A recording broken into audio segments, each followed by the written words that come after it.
Oh, get a bit of reflection there. Can't see it quite. Railroad switch lock. Oh, that's what they look like. My grandfather used to wear this on his belt. Oh wow. Scranton Montrose are big into it's a conductor's tuner.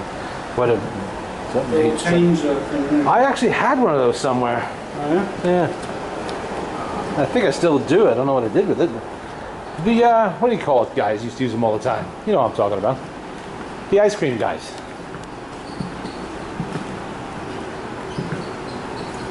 This is the employee lounge. Oh, okay, we're going the wrong way.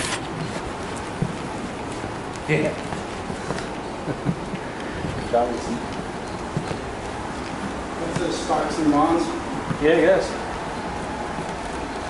Yep. Stock certificates. I went through a lot.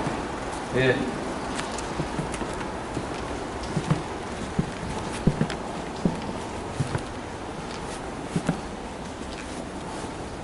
Whistling. What? Oh yeah. Well, that's the way you make them last.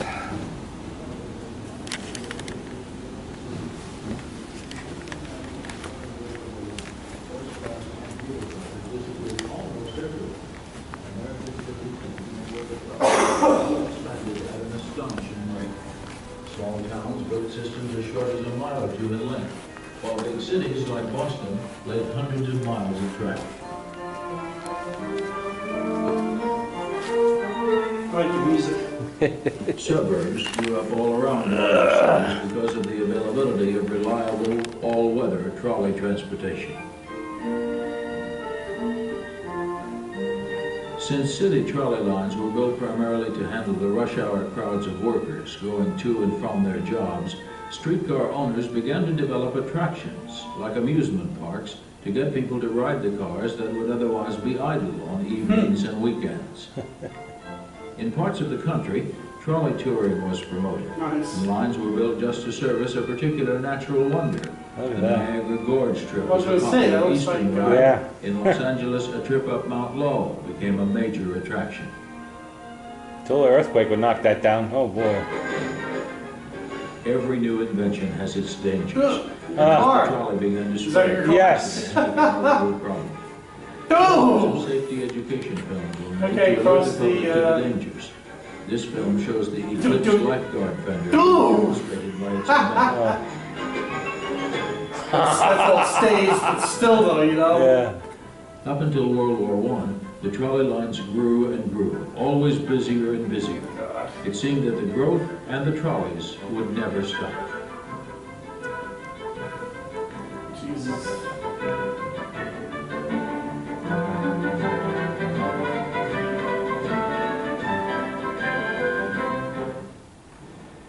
But by now, the trolleys had a competitor. Henry Ford's assembly lines There's made my his car. mass-produced Model T more and more affordable.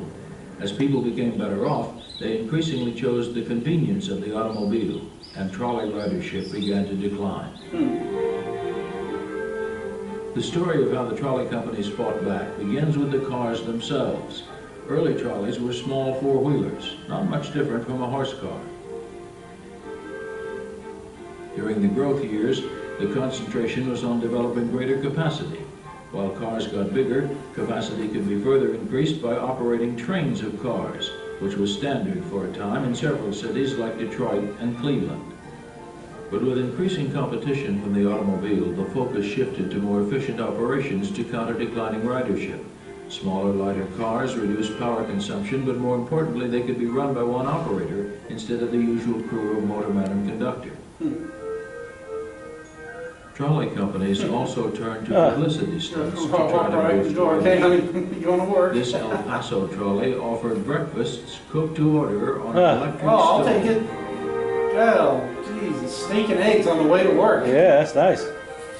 In Atlantic City, the trolley system borrowed an idea from the newest and fastest form of transportation and introduced airline-style hostesses.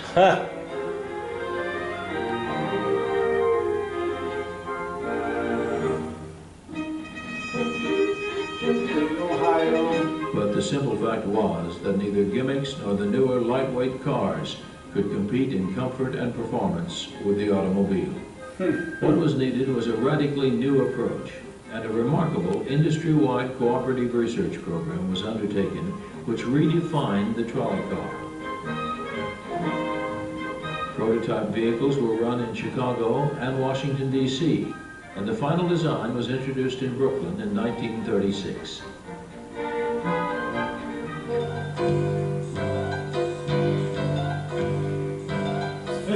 Yeah.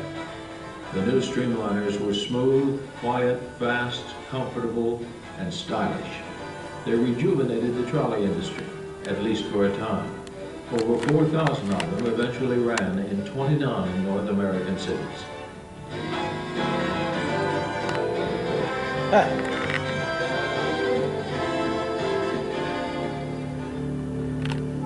But for all the hard work and optimism, the entire public transit industry was losing its battle with the automobile. More and more trolleys wound up in the scrapyard, where they were stripped of anything burnable before the metal was recycled. Yeah. Didn't even take them apart. They just torched them. Yeah. Well, there's a lot of wood used in their construction, so.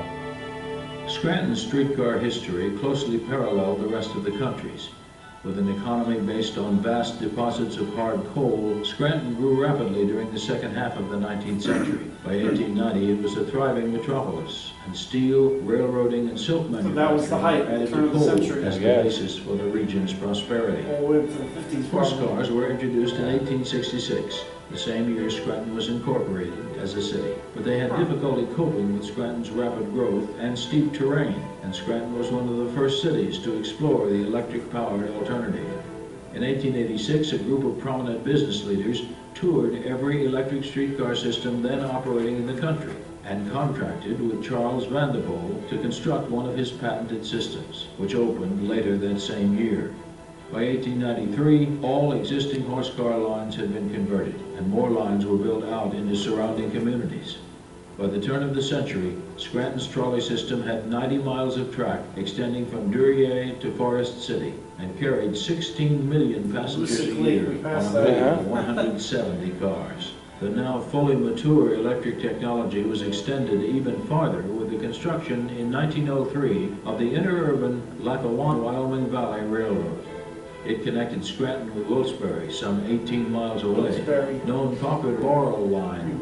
This high-speed system was powered for most of its length by a third rail, rather than overhead wire.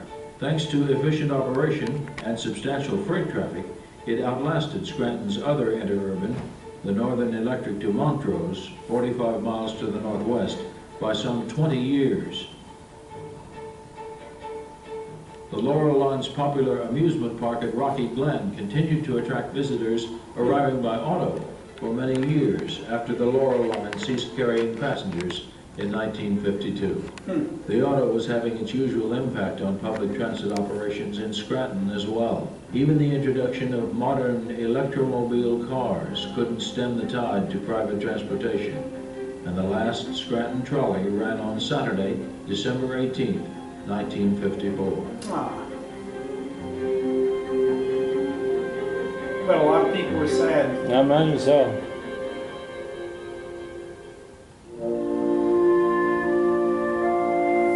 Enjoy your visit to the Lackawanna Trolley Museum as you explore the history that made Scranton the electric city. Make sure to include a ride on one of our vintage trolleys that operate